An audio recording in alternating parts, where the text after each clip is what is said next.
Assalamu ala Rasulillah la alihi wa sahbihi wa man tabi'ahum bi ihsan ila yaumil qiyamah.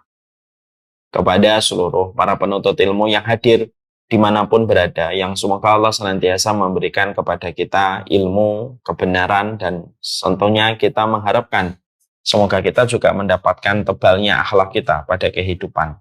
Semoga bertambah bersih hati kita supaya bertambah suci jiwa kita.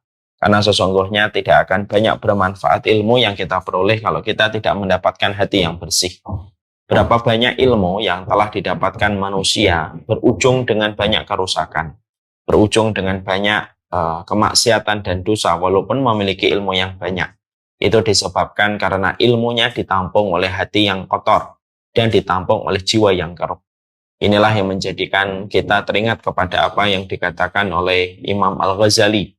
Setiap penuntut ilmu harus memastikan hatinya bersih, jiwanya bening, untuk supaya setiap ilmu yang didapatkan bisa memberikan manfaat kepadanya dan menambah keridhaan Allah yang hadir pada hidupnya.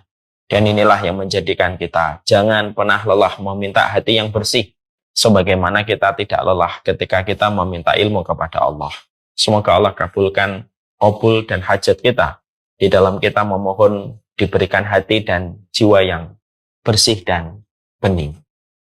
Alhamdulillah, tentunya senantiasa kita bersyukur kepada Allah atas seluruh nikmat yang Allah berikan kepada kita. Sesungguhnya syukur itu tidak ada sangkut pautnya kembali kepada Allah. Karena sesungguhnya syukur itu kembali kepada diri kita. Faman syakara fa innama yashkuru li nafsi.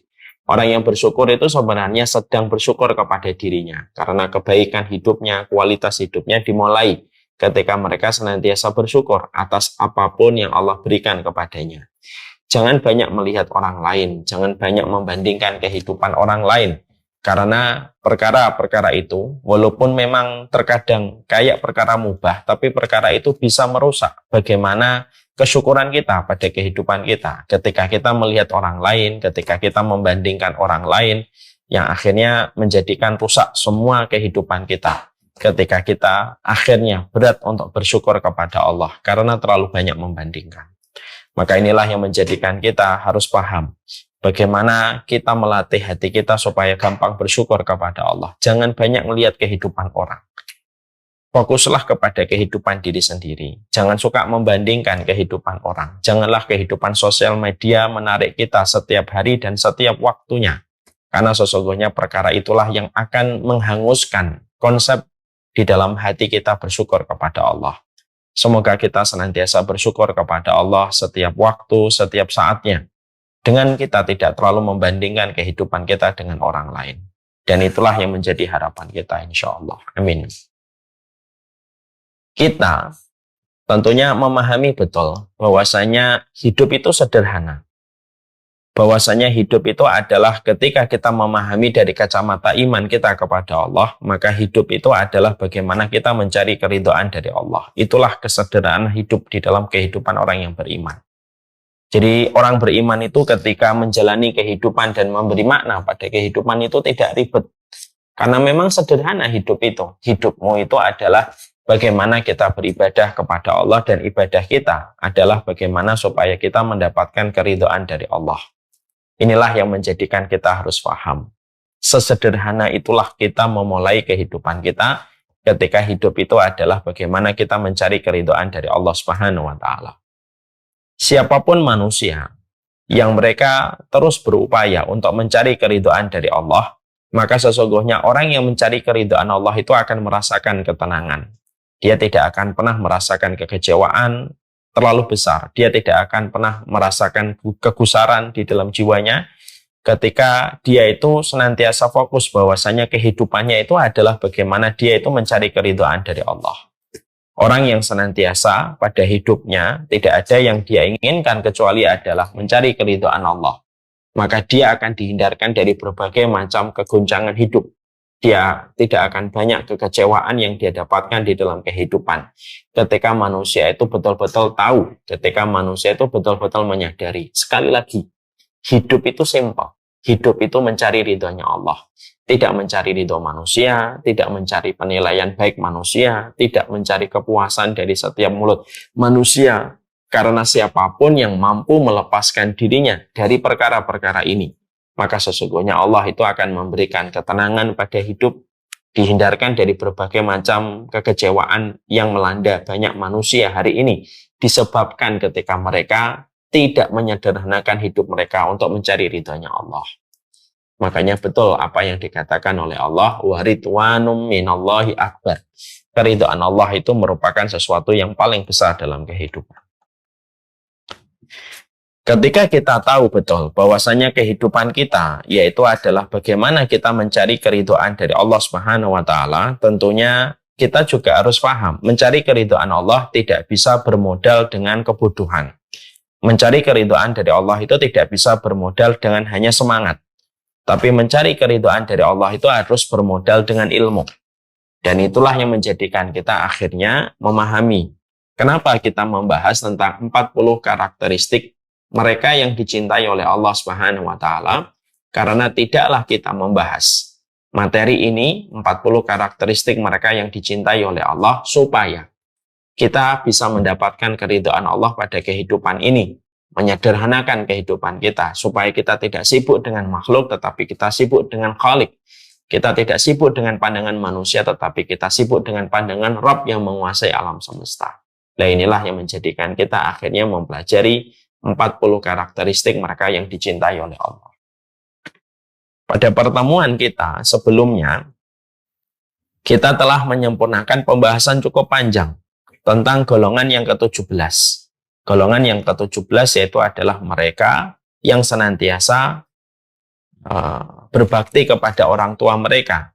Karena orang yang berbakti kepada orang tua, maka itulah orang-orang yang mendapatkan keridhaan dari Allah Subhanahu wa taala. Sekarang mari kita menuju kepada golongan yang ke-18. Golongan yang ke-18, apabila kita buka di dalam bukunya halaman 317. Kita tentunya paham sekali bahwasanya manusia itu merupakan makhluk sosial. Jadi sebelum kita membahas golongan yang ke-18, orang yang saling mencintai karena Allah. Ini merupakan salah satu di antara golongan orang yang mereka dicintai oleh Allah Subhanahu wa taala. Sekarang sebelum kita membahas panjang lebar tentang masalah ini, kita memberikan mukadimah terlebih dahulu. Maka yang pertama yang kita harus pahami adalah sesungguhnya manusia itu merupakan makhluk sosial. Karena memang interaksi manusia itu merupakan hajat kebutuhan paling primer pada kehidupan manusia. Yaitu adalah bagaimana setiap manusia itu mereka di dalam kehidupan mereka senantiasa berinteraksi. Tidak ada manusia di atas muka bumi ini yang mereka bisa hidup sendirian. Karena mereka memang diciptakan oleh Allah, defaultnya, fitrahnya itu adalah bagaimana manusia itu merupakan makhluk yang berinteraksi dan merupakan makhluk sosial. Kita tentunya paham bahwasanya ketika manusia itu merupakan makhluk sosial, tentunya kita membutuhkan teman, kita membutuhkan sahabat, kita membutuhkan pergaulan. Karena memang sejatinya ini merupakan kebutuhan basic dan kebutuhan primer pada kehidupan manusia. Maka sesungguhnya kita tahu betapa beratnya kehidupan kita apabila kehidupan kita tidak memiliki teman dan tidak memiliki sahabat. Tentunya perjuangan kita di dalam kehidupan itu menjadi berat kalau kita tidak memiliki teman dan tidak memiliki sahabat. Makanya kita bisa membayangkan, kita kalau pergi ke gunung sendirian, tentunya sangat tidak terasa nikmat perjalanan kita ke puncak gunung. Kalau tidak ada teman ngobrol.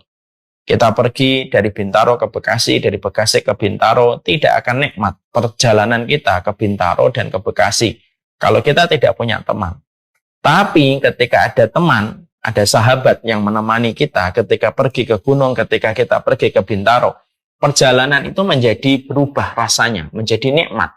Perjalanan ke puncak gunung menjadi terasa ringan, perjalanan ke Bintaro menjadi terasa pendek ketika kita memiliki teman dan ketika kita memiliki teman ngobrol di dalam aktivitas yang kita lakukan. Maka itu menjelaskan kepada kita, Masya Allah, betapa besarnya kebutuhan manusia kepada pertemanan dan persahabatan.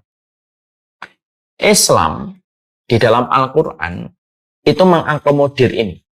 Makanya kita mendapati bahwasanya salah satu perintahnya Allah di dalam kehidupan kita itu adalah bagaimana kita disuruh untuk berkumpul bersama dengan orang-orang yang baik.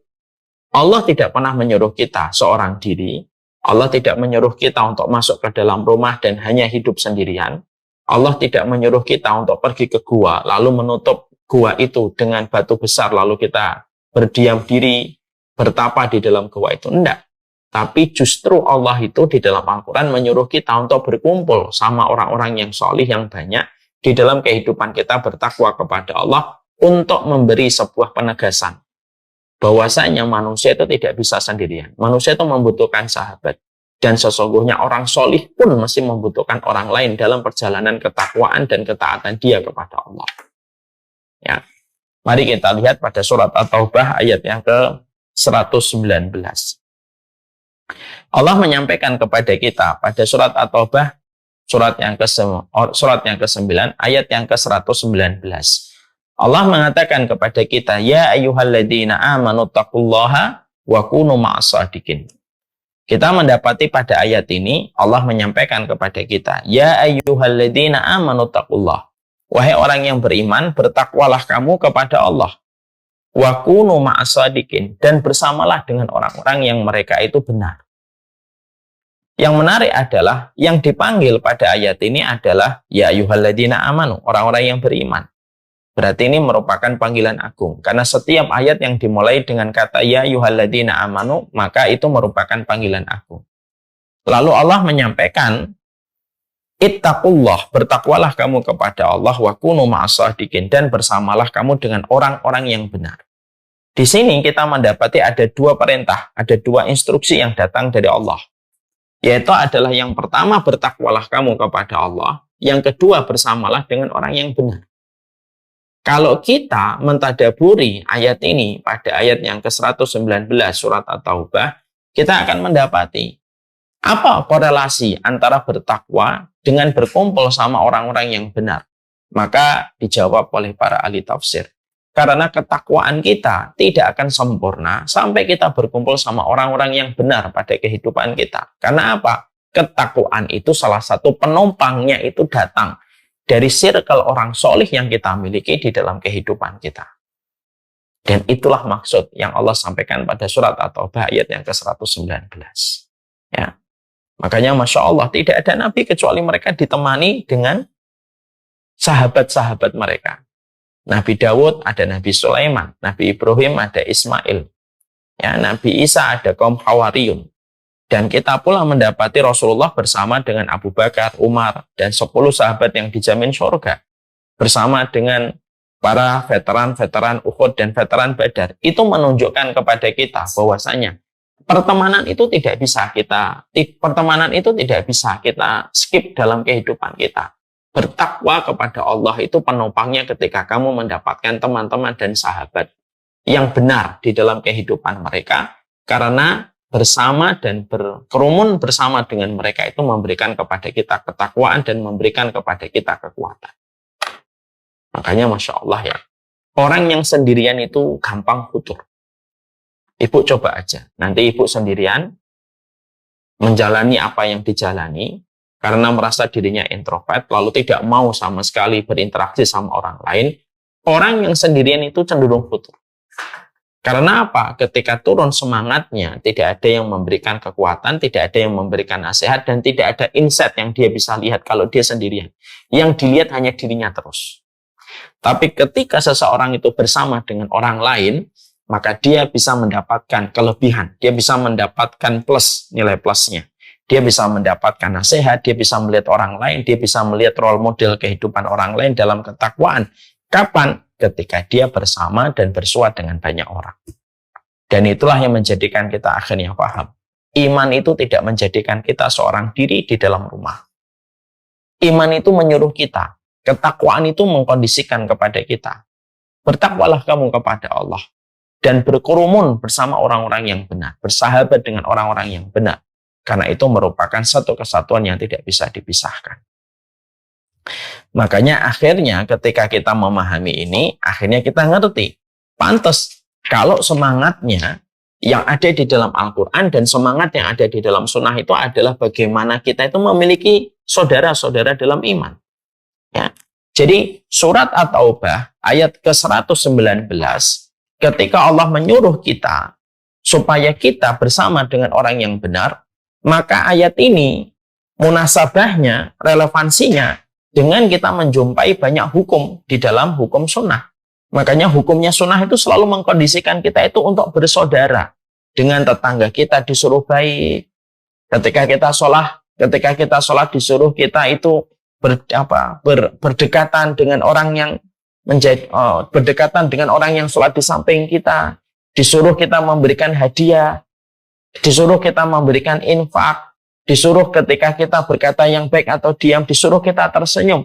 Di situ kita paham kenapa semua syariat itu mengkondisikan kita supaya kita senantiasa memiliki teman dan memiliki persahabatan di luar keluarga kita. Di balik perintah untuk tersenyum, di balik perintah untuk ngomong yang baik, di balik perintah untuk memuliakan tetangga, di balik perintah memberikan hadiah. Karena disitulah kita mendapati Islam itu menyuruh kita, Islam itu meletakkan syariat supaya kita memiliki teman, memiliki sahabat, yang mana ketika sahabat itu nanti difilter pada perjalanan kehidupan kita, itulah yang menjadikan akhirnya kita itu nanti bersempurna ketakwaan kita ketika kita mendapatkan sahabat-sahabat yang membackup kita, membantu kita ketika kita mendapatkan itu dalam kehidupan kita. Ya, makanya Masya Allah ya, inilah yang menjadikan kita akhirnya paham, oh pantas ya, kalau ternyata semua kulturnya sunnah itu adalah kita disuruh nyari saudara. Kita disuruh nyari saudara. Karena di antara orang-orang yang kita berbuat baik kepada mereka, ada di antara mereka yang kelak nanti menjadi sahabat untuk kita. Karena pada dasarnya kita paham di situ. Karena memang tidak mungkin kita bertakwa kepada Allah seorang diri. Ya, di balik kita disuruh ngaji, ada sahabat yang kita temukan di majelis taklim. Di balik ketika kita memiliki teman-teman alumni SMA, lalu ada yang klop dengan kita, lalu kita sering berbagi hadiah, ternyata kita mengikat cintanya dia di dalam hatinya, akhirnya menjadi sahabat kita, lalu mendukung kita. Di balik tetangga yang kita muliakan, ada orang yang ternyata nanti menjadi sahabat kita. Di antara orang yang sering kita temui ketika sholat, lalu kita berdekat-dekatan ketika sholat, merapatkan shaf, itu ternyata ada di antara mereka yang nanti akan menjadi sahabat kita. Dan itulah relevansinya.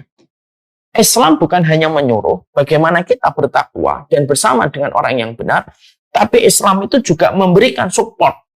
Bagaimana setiap syariat sunnah, bagaimana setiap birokrasi sunnah yang ada di dalam hukum, bagaimana itu bisa menjadikan kita memperoleh persahabatan dari orang-orang yang taat, dari orang-orang yang benar, supaya kita paham bahwasanya di dalam kehidupan ini kita tidak mungkin lepas dari sebuah interaksi di dalam kehidupan, dan interaksi itu merupakan salah satu hajat primer pada kehidupan manusia.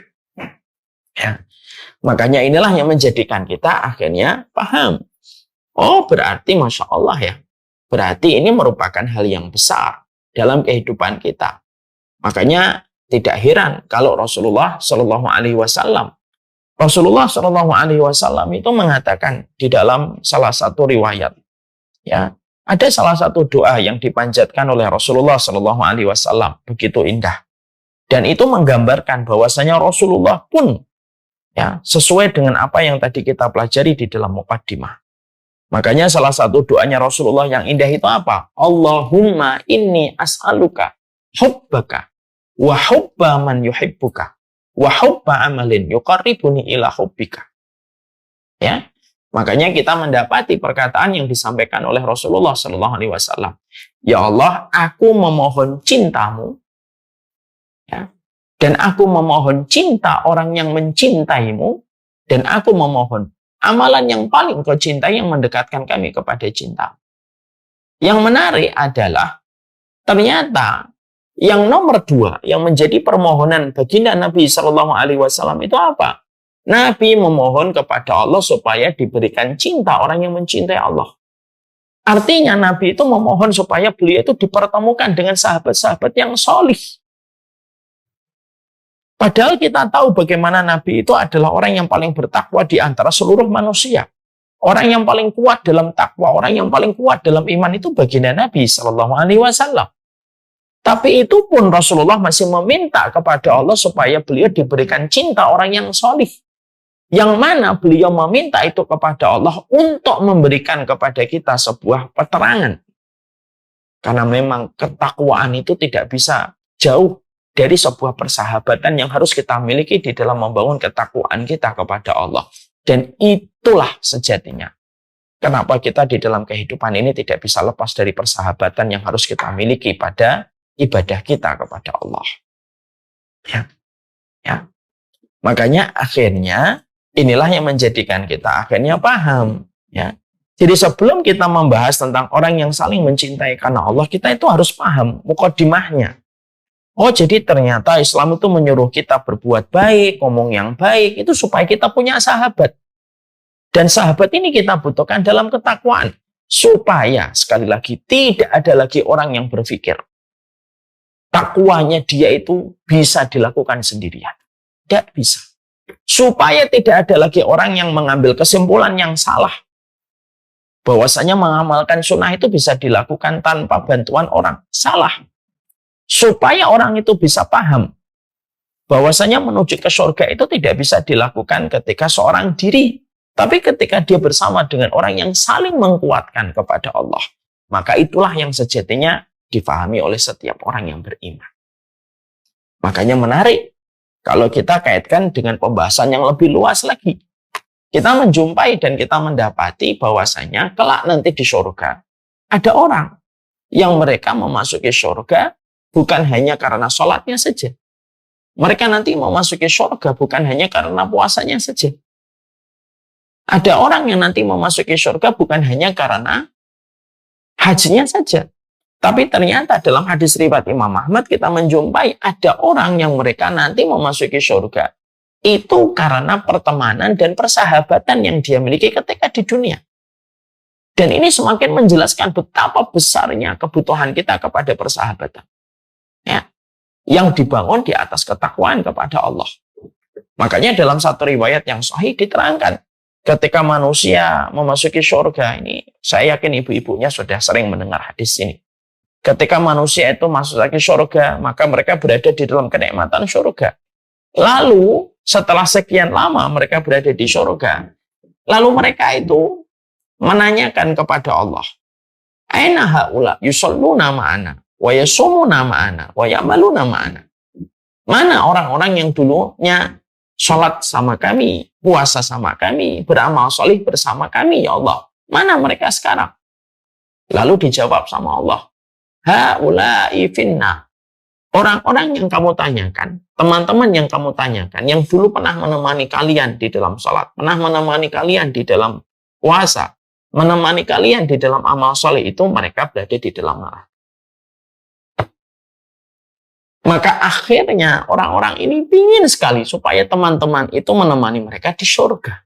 Allah memberi syafaat kepada mereka, Allah memberikan izin kepada penduduk surga ini untuk memberi syafaat, dan Allah mengizinkan orang-orang itu diberikan syafaat.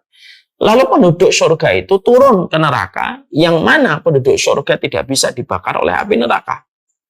Lalu mereka mengeluarkan satu persatu orang yang pernah membersamai mereka di dalam ketaatan untuk dikeluarkan dari neraka menuju kepada surga. Ketika Allah mengatakan akhrijuhum mimman kana fi qalbihi misqala dinarin min iman.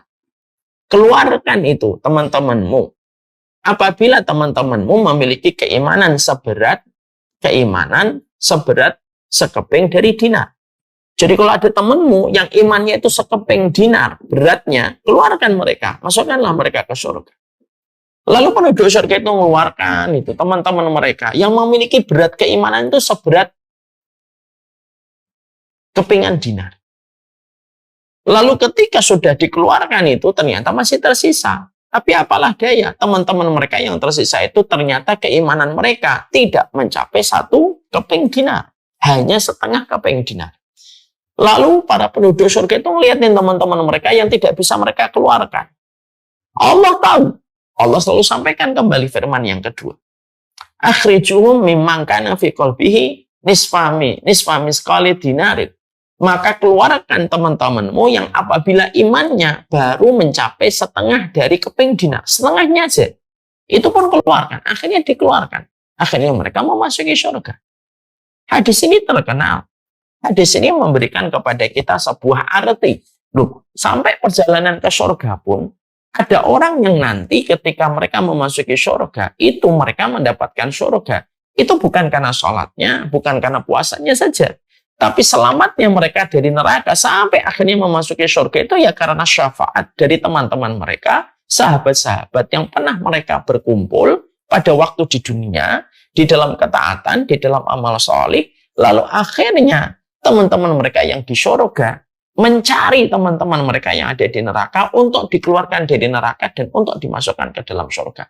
Dan itu menunjukkan kepada kita. Apa yang ditunjukkan kepada kita? Itulah dahsyatnya pertemanan yang dibangun di atas. Itulah dahsyatnya pertemanan yang ada di dalam agama Allah. Ya. Maka ini dalil surat At-Taubah 119 dan dalil dalam riwayat Imam Ahmad itu semakin menjadikan kita semakin harus sadar. Hidup tidak bisa sendirian. Jangan individualistis. Jangan egosentris. Lalu kita merasa bahwasanya ketakwaan kita itu bisa kita lakukan tanpa kita berkumpul sama orang. Tidak bisa. Tidak bisa. Hatta Rasulullah sendiri ketika melakukan hijrah. Rasulullah itu ketika melakukan hijrah aja bersama dengan Abu Bakar. Ya, setingkat Nabi Isa pun masih ditemani dengan kaum Hawariyun. Ya, setingkat kita menjumpai Nabi Musa pun ditemani Nabi Harun. Kenapa? Karena kita tidak bisa sendirian dalam kehidupan kita. Menapa kehidupan itu adalah kita tidak bisa sendirian. Dan itulah yang menjadikan kita harus paham. Kita ini berkebutuhan besar kepada pertemanan-pertemanan yang kita miliki di dalam menapak jalan ketaatan kita kepada Allah. Kita ini butuh. Ya. Makanya akhirnya kita bisa korelasikan tadi dengan doanya Rasulullah. Rasulullah itu pun masih meminta cintanya orang yang mencintai Allah. Itu hatta Rasulullah. Kalau Rasulullah saja masih meminta cintanya orang solih yang membersamai mereka, yang membersamai beliau di dalam perjuangan beliau untuk menegakkan risalah yang Allah amanahkan kepada baginda Nabi, itu hati itu Rasulullah. Apalagi di dalam kehidupan kita. Dan itulah yang menjadikan kita akhirnya memahami. Ya, mukaddimah ini saya sampaikan sebelum kita membahas orang yang saling mencintai karena Allah itu nanti apa kewajibannya, bagaimana bentuknya. Saya ingin menyampaikan dan menyadarkan untuk kita sekaligus memberikan refleksi dan perenungan. Kita itu tidak bisa sendirian. Kita tidak bisa sendirian. Ya. Jangan pernah merasa bangga kalau kita itu sendirian. Ya. Karena Allah itu justru menyuruh kita untuk berkumpul, bergaul dengan kebanyakan orang, terutama orang-orang yang benar. Karena pada dasarnya Allah tahu betul, ketakwaan itu tidak akan pernah sempurna sampai kita berkumpul bersama dengan orang-orang yang benar. Ini yang kita harus paham. Makanya akhirnya kita mendapati, makanya di dalam masalah pertemanan juga kita harus paham ya. Tidak salah kalau Imam Ibnu Rajab lalu menyampaikan kepada kita. Pertemanan itu merupakan sebuah kebutuhan primer manusia. Tapi Imam Ibnu Rajab lalu menerangkan kepada kita. Yang diterangkan oleh Imam Ibnu Rajab itu adalah sesungguhnya pertemanan itu setidaknya ada 4 klasifikasi dan 4 jenis. Ya. Nanti jenis yang pertama inilah yang akan menjadi pembahasan sesuai dengan pokok di buku. Tapi kita harus tahu, pertemanan itu ada 4 jenis yang dikatakan dan dijelaskan oleh Imam. Ya. Yang pertama, yaitu adalah teman itu selayak nutrisi. Ya, teman itu selayak nutrisi. Gizi, komposisinya. Ada teman yang kita butuhkan di dalam perjalanan kita. Dan teman itu ada yang pertama, kata Imam Ibnu Rajab itu selayak nutrisi dan gizi. Ini adalah teman dengan kriteria orang yang sholi, orang yang taat, orang yang berakhlak dengan akhlak yang mulia. Inilah yang disebut dengan teman yang berkategori dan berkriteria dia itu selayak nutrisi dan gizi. Kita semuanya harus punya teman ini. Yang pertama ini harus punya. Kita harus punya teman ini. Karena ini merupakan teman yang betul-betul memberikan nutrisi dan gizi. Kita bisa membayangkan kalau kehidupan kita tidak memiliki nutrisi dan gizi. Kita ini condong penyakitan dan berbagai macam penyakit serius itu akan datang menghampiri. Naudzubillah min dzalik. Teman yang dikatakan oleh Imam Ibnu Rajab, yang pertama teman selayak nutrisi dan teman selayak gizi itu adalah teman yang betul-betul memberikan kepada kita ketaatan kita, mendukung kebaikan kehidupan kita, memberikan atmosfer kita untuk terus istiqomah di dalam ibadah kita kepada Allah. Ini teman yang dikatakan sebagai nutrisi dan gizi. Teman kriteria yang pertama ini, minimal kita harus memiliki 40 orang. Minimal 40 orang. Tidak usah terlalu banyak, 40 aja, paling minim. Ya. Yang mana kita betul-betul tahu bagaimana ketaatan mereka, kesolihan mereka, dan bagaimana ketakwaan mereka yang tidak tercampur dengan kesyirikan, maka sesungguhnya kita butuhkan. Karena apa? Mereka yang akan menarik kita menuju kepada kebaikan sebagaimana ketaatan dan kesolihan yang mereka miliki. Makanya bahasa Arabnya teman itu sahib. Kenapa kok di dalam bahasa Arab teman itu sahib? Karena sahib itu sahib. Karena yang namanya teman itu menarik. Teman itu menarik. Kalau teman kita solih, maka menarik kita kepada ketaatan. Kalau teman kita berkriteria nutrisi dan gizi, maka akan terus memberikan kebaikan untuk kita. Nah, kriterianya itu 40. Kenapa harus ada penyebutan kata 40, Ustaz? Karena sesungguhnya ketika kita memiliki teman, kriterianya nutrisi dan gizi yang terus memberikan kebaikan kepada kita, ketika melihat mereka mengingatkan kita akhirat, kalau kita salah, mereka mengingatkan dengan cara yang lembut akan kesalahan kita. Mengingatkan kewajiban kita kepada Allah. Mengingatkan perjalanan kita adalah menuju ke akhirat. Maka sesungguhnya kenapa harus 40 Ustaz? Minimal yang harus kita lihat di inbox handphone kita. Kenapa 40 Ustaz? Karena kita harus paham. Kenapa 40? Karena sesungguhnya 40 itu kita mendapati sebuah riwayat dan sebuah hadis. Man shalla alaihi arba'una rajulan la yusyrikuna billah illa syafa'ahumullah. Karena kita mendapati perkataan dari baginda Nabi, siapapun yang mati disolatkan 40 temannya yang beriman kepada Allah, tidak berbuat syirik kepada Allah, kecuali 40 orang ini bisa memberi syafaat kepada orang yang disolatkan oleh mereka. Ibu meninggal, saya meninggal. Ada 40 orang solih yang datang, dia tidak pernah berbuat syirik, yang menjadi teman kita. Dia tahu kita tahu mereka. 40 orang itu berdiri, membentuk 3 shaf ketika mensolatkan sholat jenazah kepada kita. Jumlahnya 40 orang itu memberikan syafaat kepada orang yang disolat. Itu teman sebagai nutrisi. Kita butuh sekali itu. Ya. Ini kebutuhan basic pada kehidupan kita. Makanya minta sama Allah. Ya. Lihat itu handphone kita ini. Mana itu teman-teman yang berkategori sebagai nutrisi dan sebagai gizi untuk kita. Minta kepada Allah. Tidak usah banyak-banyak. 40 aja. Minimal. Tapi itu pun sudah memberikan efek yang luar biasa. Kekuatan yang kita dapatkan kalau kita mendapatkan 40 orang yang taat kepada Allah ini. Insyaallah. Makanya kalau kita merasa belum dapat, cari. Kita betul-betul harus mencari. Dan kita menjemput bola.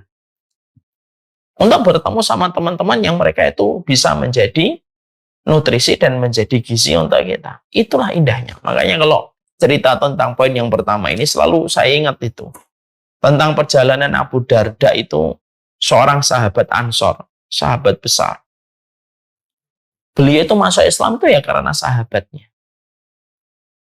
Bagaimana kok seorang Abu Darda itu masuk Islam karena sahabatnya? Karena Abdullah bin Ruwahah. Abdullah bin Ruwahah itu sahabat Ansor yang lebih dulu masuk Islam sebelum Abu Darda. Ketika dia mendapati Abu Darda,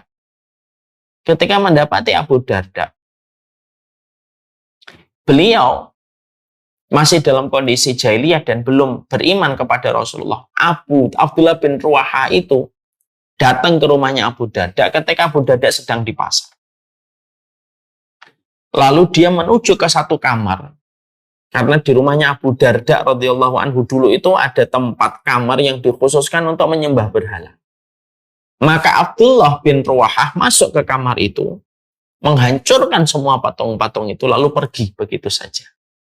Sempat Ummu Darda yang menjadi istrinya Abu Darda teriak-teriak ketakutan karena khawatir akan terjadi pertumpahan darah di antara dua sahabat yang sudah kental selama ini.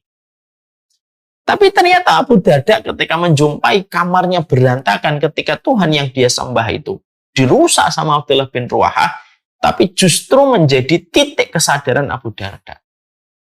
Dia berkata, oh berarti Tuhan saya ini tidak bisa sama sekali untuk menolong dirinya. Kalau menolong dirinya aja tidak bisa, apalagi menolong orang lain dan menolong manusia. Dari situlah Abu Darda langsung mengejar Abdullah bin Ruwahah, lalu meminta supaya diantar Abdullah bin Ruwahah ketemu dengan baginda Nabi. Dan akhirnya beriman kepada Rasulullah. Itu disebabkan siapa? Abdullah bin Ruwahah. Dengan izin Allah. Kita juga mendapati di banyak komunitas taklim, ada pengurus taklim itu, yang akhirnya mereka jadi orang yang ikut kajian, ya karena kesabaran dari sahabatnya. Sahabatnya menunggu. Ya. Ketika sahabatnya menunggu, maka akhirnya sahabat yang satunya ini akhirnya tertarik dan akhirnya belajar ilmu syar'i. Disebabkan karena kesabaran sahabatnya yang lebih solih terlebih dahulu untuk menunggu temannya. Dan itulah nilai kemuliaannya. Ya. Saya ingat betul ada sebuah kisah nyata, ya, bagaimana ada dua orang yang telah bersahabat cukup lama, yang mereka senantiasa ikut party-party, mereka kemana-mana dan dugem kemana-mana, sampai akhirnya salah satunya hijrah lebih dulu. Akhirnya dia bertobat dan tidak ingin pada kehidupan semacam itu. Yang satunya masih party-party, masih dugem-dugem. Yang satunya terus mengirimkan undangan-undangan kajian kepada temannya yang masih party-party. Berulang-ulang ini sahabatnya mendapatkan undangan, tidak pernah merespon undangan tersebut. Sampai akhirnya pada satu waktu ketika sahabatnya yang masih party-party ini jatuh kepada titik nadir, lalu akhirnya dia merenung, lalu tiba-tiba pada saat yang sama bersamaan dia mendapatkan undangan kajian, lalu ikut kajian. Lalu akhirnya menjadi titik awal baginya untuk mengaji dan titik awal baginya untuk hijrah. Disebabkan karena keteguhan dan istiqomahnya seorang sahabatnya yang lebih dulu ngaji dan tidak pernah lelah untuk mengirimkan undangan kajian kepada sahabatnya yang masih party-party. Itu menjelaskan kepada kita, itulah dahsyatnya kalau kita memiliki teman dengan kriteria, kata Imam Ibnu Rajab. Yang pertama itu kriterianya itu kayak nutrisi dan gizi. Maka menguntungkan. Berteman sama orang soleh itu tidak pernah merugikan. Jadi berteman sama orang soleh itu tidak pernah memberikan kerugian kepada kehidupan kita. Makanya betul kata Ibnu Qudamah, adamul istighna bisuhbati sholihin. Orang mukmin itu adalah orang yang tidak pernah kenyang berteman dan bersahabatkan dengan orang yang solih. Ya. Karena kita mendapati Abu Darda menjadi salah satu sahabat besar di kalangan Ansor itu karena apa yang dilakukan oleh Abdullah bin Ruwahah. Abdullah bin Ruwahah yang mengajaknya. Dan kita mendapati itulah sahabat. Cita rasa gizi dan cita rasa nutrisi. Memberikan kekuatan untuk kita di dalam kebaikan kita beriman kepada Allah. Kalaupun ada yang salah, mereka tahu cara mengingatkan dengan cara yang lembut. Mereka ngerti bagaimana cara mengingatkan yang lembut dan baik untuk kita. Ya, saya jadi teringat lagi kepada sahabat Salman dan Abu Darda. Sahabat Salman dan Abu Darda itu kan Masya Allah. Sahabat Salman dan Abu Darda ini mereka dipersahabatkan oleh Rasulullah. Kayak Sa'id bin Rabi' dengan Abdurrahman bin Auf. Dipersaudarakan oleh Allah Subhanahu wa Ta'ala. Dipersaudarakan oleh Rasulullah Sallallahu Alaihi Wasallam. Ya. Maka pada saat itu Salman mendapatkan curhat dari istrinya Abu Darda. Istrinya Abu Darda itu berkata, sahabatmu itu kalau malam sholat tidak pernah tidur. Tidak pernah mencampuri saya. Dia sudah meninggalkan dunia. Dan tiap waktu dia puasa. Salman yang saat itu mendengar curhatan dari Ummu Darda, maka beliau ingin mengingatkan Abu Darda, tapi dengan cara yang baik. Tapi sebelum mengingatkan, Abu Salman itu meminta izin untuk menginap di rumahnya Abu Darda. Kenapa? Dia ingin melihat buktinya benar atau tidak. Karena Salman ini termasuk orang yang menghakimi sahabatnya dengan apa yang dilihat, bukan dengan apa yang didengar. Insya Allah. Kan banyak orang tuh terkadang ada orang sudah lama bareng-bareng. Ada satu kabar, dia menghakimi temannya dengan apa yang didengar, bukan apa yang dilihat. Menghakimi gurunya dengan apa yang didengar, bukan apa yang dilihat. Ini kan kesalahan ini. Salman ini tahu curhatan dari Abu Darda, dari Ummu Darda. Tapi Salman tidak langsung menghakimi, dia pengen tahu dulu. Maka dia meminta izin kepada Abu Darda. Tanpa disadari oleh Abu Darda, Salman meminta izin untuk nginap, untuk melihat betul atau tidak yang diceritakan. Masya Allah, Salman akhirnya nginap di rumahnya Abu Darda. Dan betul ketika habis Isya, Abu Darda langsung bangun habis sholat malam, itu cuma tidur sebentar sekali, terus langsung bangun mau sholat malam. Dipegang sama Salman. Mau kemana? Mau sholat. Jangan sholat, tidur dulu. 6. Tidur. Saya mau sholat. 6. Tidur. Maka akhirnya Abu Darda tidur. Baru sebentar, lubuk-lubuk, bangun lagi, mau sholat lagi, ditahan lagi oleh Salman. Tidur. Tidur. Dan itu dilakukan, dan itu terjadi berulang-ulang. Sampai akhirnya ketika di waktu sudah sepertiga malam yang terakhir, barulah ketika Abu Darda bangun kembali, dibiarkan oleh Salman dan mereka akhirnya sholat malam. Lalu ketika paginya habis sholat subuh, Abu Darda balik lagi ke rumahnya Abu Darda. Dan Abu Darda mengatakan, saya puasa, makan. Saya puasa, makan. Saya puasa, makan. Akhirnya makan. Maka setelah makan, barulah pada saat itu Salman itu mengingatkan dengan indah. Sesungguhnya pada dirimu ada hak, pada istrimu ada hak, pada keluargamu ada hak. Lalu dikatakan oleh Salman kepada Salman Al-Farisi dengan sebuah perkataan yang sangat indah. Fa'ti kulla dihaqqin haqqahu. Berilah setiap hak itu. Berilah setiap bagian itu haknya masing-masing, wahai Abu Darda. Ini menceritakan kepada kita apa? Menceritakan kepada kita, yaitu teman cita rasa nutrisi. Jadi teman cita rasa nutrisi itu Masya Allah. Itu merupakan perkara yang sangat kita butuhkan dalam kehidupan. Minimal 40. Minimal 40.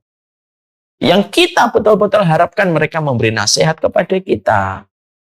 Memberikan kebaikan untuk kita. Menguatkan kita dalam perjalanan ketaatan kita. Kita harus punya 40. Jangan hanya mengandalkan istrimu. Jangan hanya mengandalkan anak-anakmu. Istri dan anak itu merupakan kekuatan kita, tapi bukan satu-satunya. Kekuatan kita datang dari 40 orang yang kita berbuat baik untuk mereka, bermuamalah dengan mereka. Lalu mereka lah yang tulus datang menyelati kita, dan mereka lah tulus yang membantu kita dan menguatkan kita dan memberikan nasihat untuk kita. Dan itulah yang disebut dengan teman cita rasa nutrisi. Ya. Yang kedua, yang kita dapatkan teman dengan cita rasa obat. Jadi ada namanya yang dinamakan dengan obat. Teman selayak obat, kata Imam Ibnu Rajab. Apa itu teman selayak obat itu? Yang kita butuhkan pada saat-saat tertentu. Yang kita butuhkan pada saat-saat tertentu saja. Contoh, saya pedagang. Maka ketika saya pedagang, saya membutuhkan orang yang pandai tentang masalah strategi digital marketing misalkan. Saya mendatangi dia pada saat saya lagi butuh. Itu namanya teman selayak obat. Butuh gak kita? Butuh lah. Kita misalkan teman bengkel, misalkan kita punya teman bengkel, mobil kita rusak. Lalu kita memanggilnya, meminta tolong kepadanya untuk menservis mobil kita yang rusak. Itu yang namanya teman selayak, itu teman yang selayak obat. Ya. Yang mana ya kita itu mendatangi mereka pas pada saat-saat tertentu saja, tidak setiap waktu. Ya ketika kita pas lagi ada kebutuhan tentang apa yang kita perlukan, lalu baru datang kepada teman-teman yang sifatnya teman-teman ini adalah teman selayak obat. Ya, ya. Dan ini sangat ini sangat tertentu sekali. Ya. Saya pengen pergi misalkan, saya pengen pergi ke satu tempat gitu, saya kontak teman saya yang ada di sana untuk membantu saya nanti ketika di sana urusan-urusan muamalah dan bisnis saya. Ini teman selasa obat. Ada teman yang ketiga yang dikatakan oleh Imam Ibnu Rajab, yaitu adalah teman selayak penyakit. Teman itu selayak penyakit itu adalah teman yang apabila kita berjumpa dengannya, itu mendatangkan berbagai macam kegelisahan dan keresahan dalam hidup kita. Jadi kalau ketemu dia itu rasanya gelisah aja. Kalau ketemu itu kita jadi kecewanya banyak. Kalau ketemu itu syukur kita jadi hilang. Kalau ketemu itu jadi sabarnya hilang. Nah ini hati-hati nih. Ini teman yang berkategori dengan cita rasa sebagai penyakit. Jadi ada teman yang mereka itu cita rasanya sebagaimana penyakit. Yang mana setiap berjumpa dengannya, bertemu dengannya, tidak menambah ketaatan kita. Justru kesyukuran kita menipis. Justru kesabaran kita meranggas. Justru ketaatan kita menjadi berkurang. Lalu kita merasakan banyak kekecewaan. Lalu kita merasakan banyak kegelisahan setelah kita berjumpa dengan mereka. Maka ini merupakan teman berkategori sebagai penyakit. Yang mana kita betul-betul harus menjaga jarak dengan teman-teman yang semacam ini. Ya, mana teman yang apabila kita ketemu tuh obrolannya itu madharat semua. Obrolannya itu tidak ada yang bermanfaat sama sekali. Ya, sehingga akhirnya kebaikan-kebaikan ilmu yang telah kita pelajari itu menjadi hilang. Gara-gara teman-teman yang kita tidak sadari dan tidak kita waspadai, ada teman yang berkategori mereka itu memiliki penyakit. Mereka memiliki penyakit.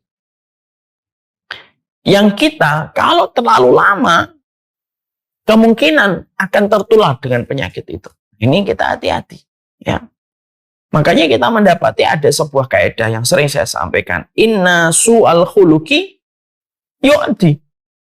Penyakit buruk itu nular. Ibu ketemu teman gibah, itu termasuk salah satu teman berkategori penyakit. Maka sesungguhnya gibah. Pertama, kalau kita bersanding sama orang yang suka gibah, kata Imam Syafi'i, hari ini kamu diajak gibah tentang orang, besok bisa jadi kamu digibahin oleh mulutnya. Maka ketika kita bertemu sama orang yang gibah, lama-lama akhirnya memberikan efek kepada kita. Kita tertular dengan penyakit gibahnya. Dan akhirnya apa? Ya akhirnya mendapatkan banyak kerusakan pada kehidupan kita. Kita berjumpa dengan seorang perempuan yang selalu membicarakan tentang kekurangan suaminya. Walaupun suaminya telah berbuat yang terbaik semampunya. Tapi kita mendapati teman kita ini tidak pernah merasa puas dengan kebaikan suaminya. Ceritalah kekurangan-kekurangan suaminya terus. Lama-lama kita juga akhirnya melihat suami kita ini kurang. Kenapa? Karena terbiasa mendengar orang yang menyebutkan kekurangan-kekurangan suaminya.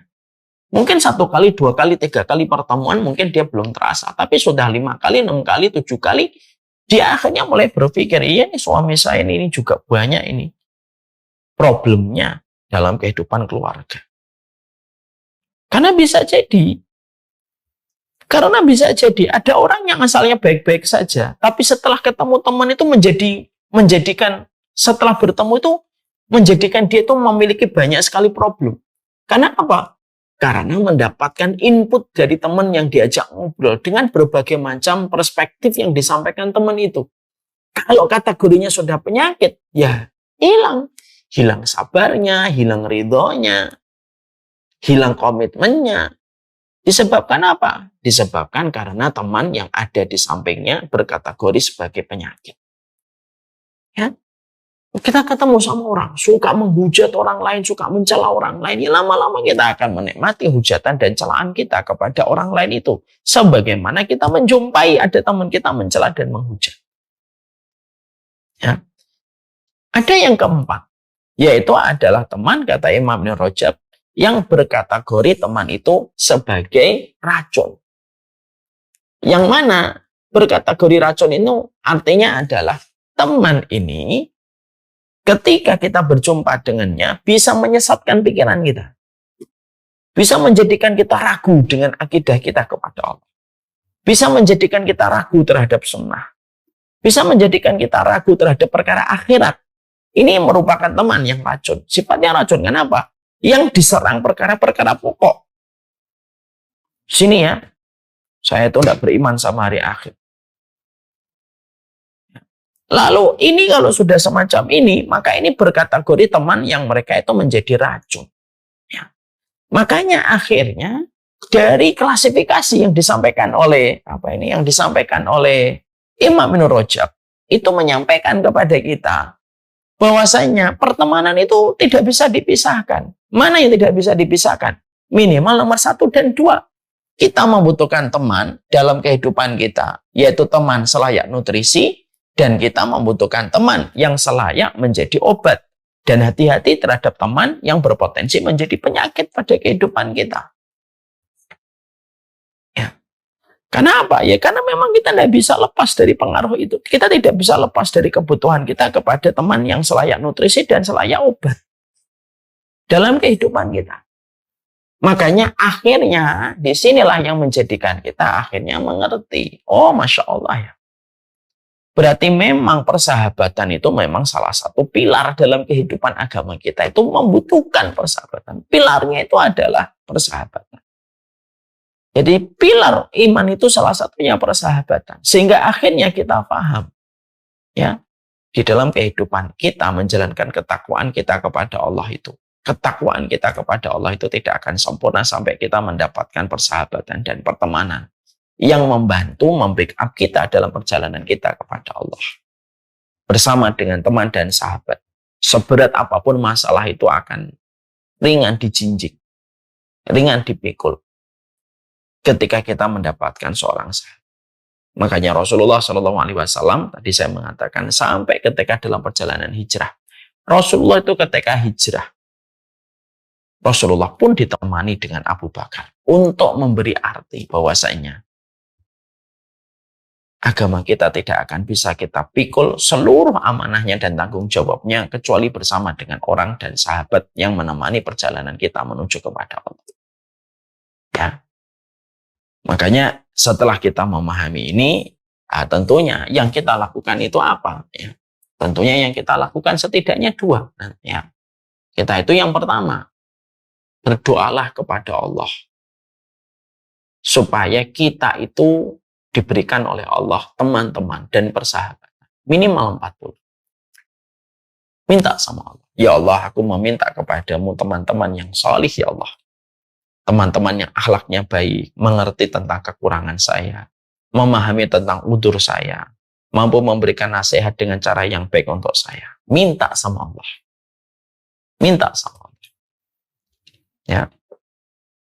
Memohon kepada Allah Subhanahu wa Ta'ala supaya kita mendapatkan itu. Kalau kita merasa bahwasanya mana ini yang betul-betul nanti teman yang menjadi nutrisi, mintalah sama Allah dalam doa. Ya Allah, tunjukilah mana teman-temanku yang akan menjadi nutrisi untukku. Aku memohon kepadamu cintamu dan cinta orang yang mencintai. Mohon sama Allah. Ya, karena harga dari pertemanan yang semacam ini itu mahal sekali. Makanya Hasan Al-Basri itu mengatakan ikhwanuna aghla min ahlina fa inna ikhwanana yudakkiruna anil akhirah fa inna ahlana yudakkiruna anid dunya.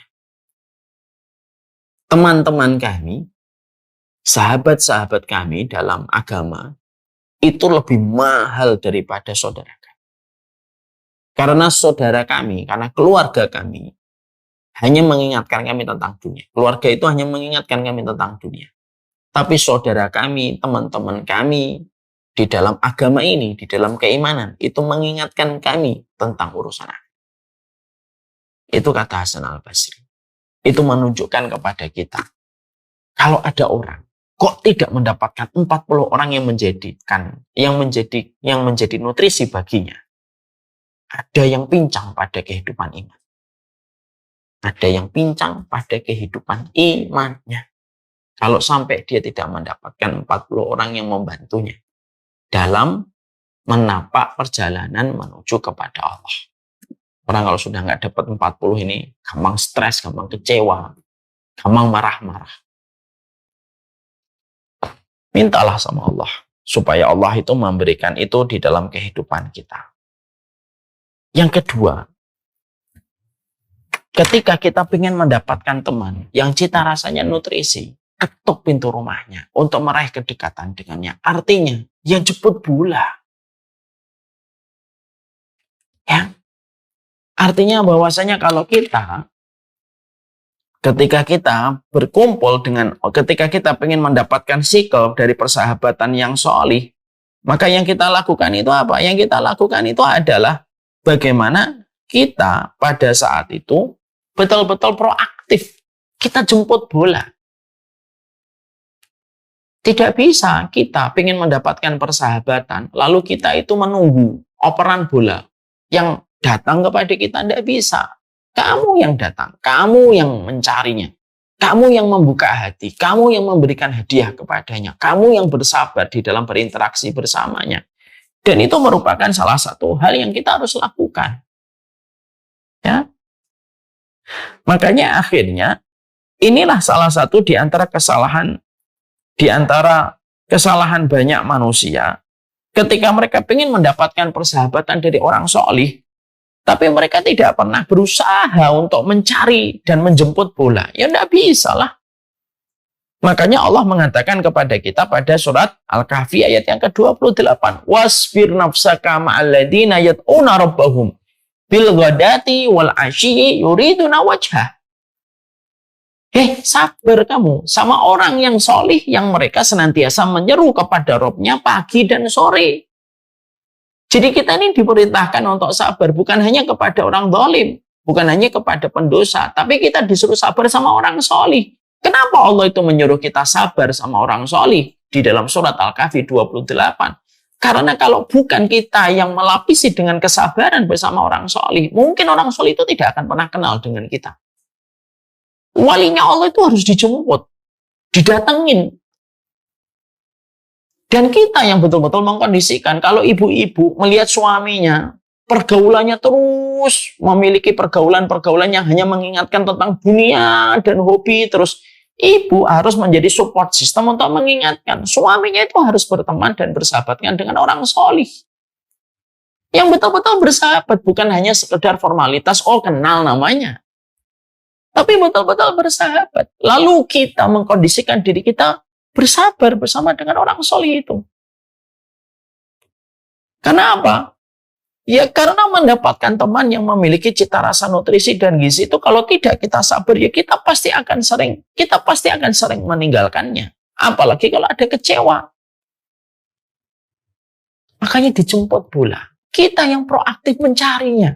Kita yang proaktif kita yang proaktif bagaimana bermuamalah dengannya. Sampai betul-betul cocok kalau kita memang betul-betul mendapatkan orang ini ada ketakwaan dan ada akhlak mulia. Dan itulah yang sejatinya harus dilakukan. Jadi harus dicari. Didatengin rumahnya. Gimana sih kita ingin mendapatkan surga tapi kita nggak pernah datang ke tempat guru, tempat ustadz, tempat wali-walinya Allah. Kita nggak pernah mendatanginya. Lalu kita pingin supaya nanti akhirnya, nanti langsung kita ketemu di surga. Ya tidak segampang itulah. Para sahabat dikenang oleh Rasulullah itu ya karena perjuangan para sahabat itu sampai mereka tinggalkan rumah. Mereka meninggalkan Mekah, menemani Rasulullah ke kota Madinah. Dan itu pelajaran untuk kita. Memang begitu cara kita. Harus sabar.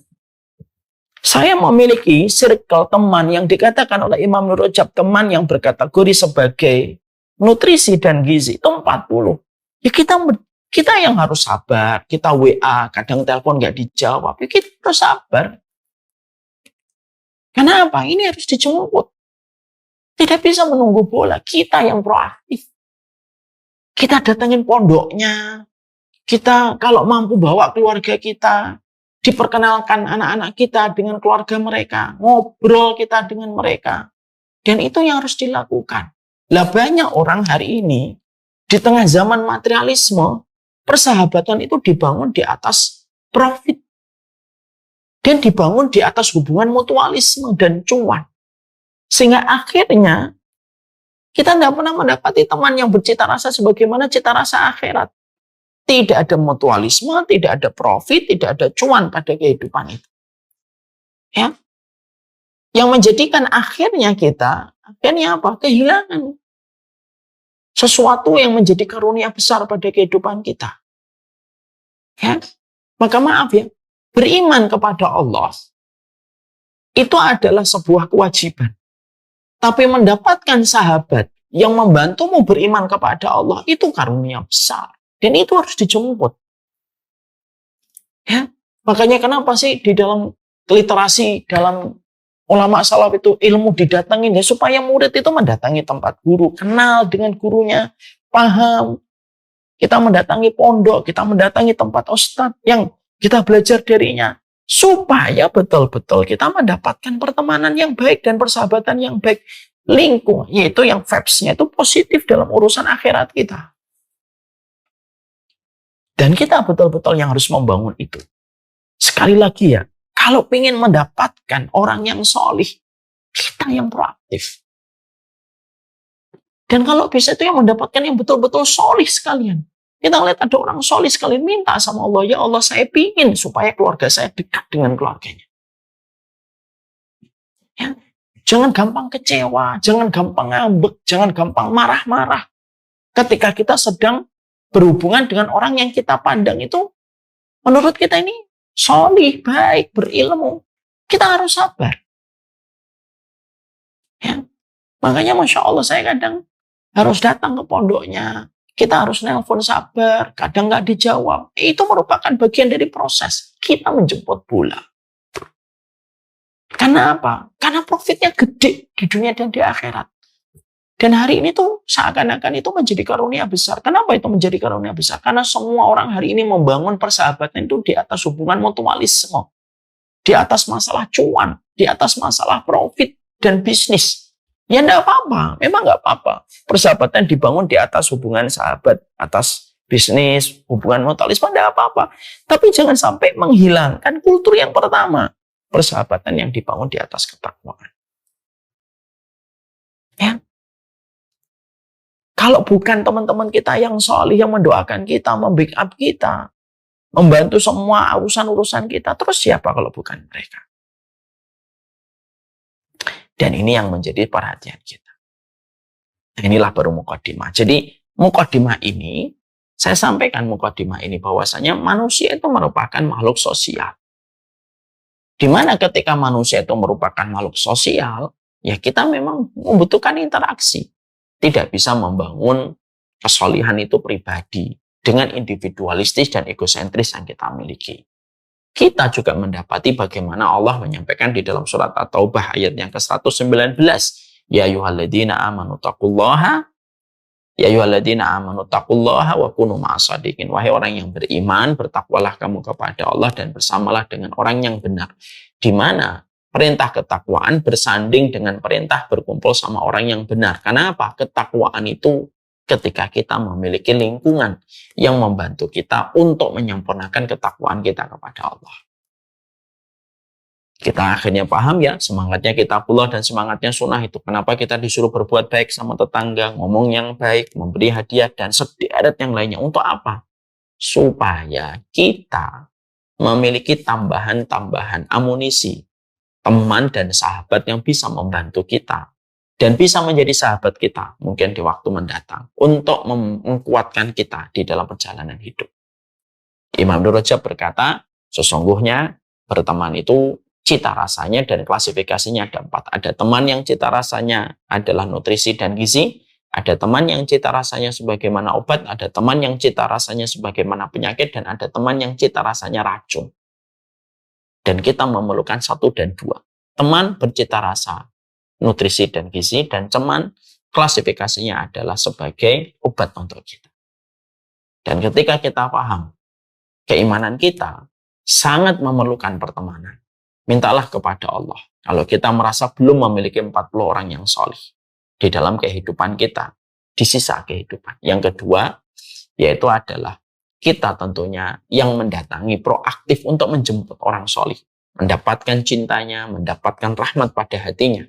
Karena sesungguhnya Berkumpul sama orang taat itu harus disertai dengan perjuangan yang kita berikan dan kesabaran yang kita torehkan. Wasbir nafsaka ma'alladina yata'una rabbahum bil qadati wal asyi yuriduna wajhah. Nah, ini muqaddimah. Baru setelah ini kita bahas.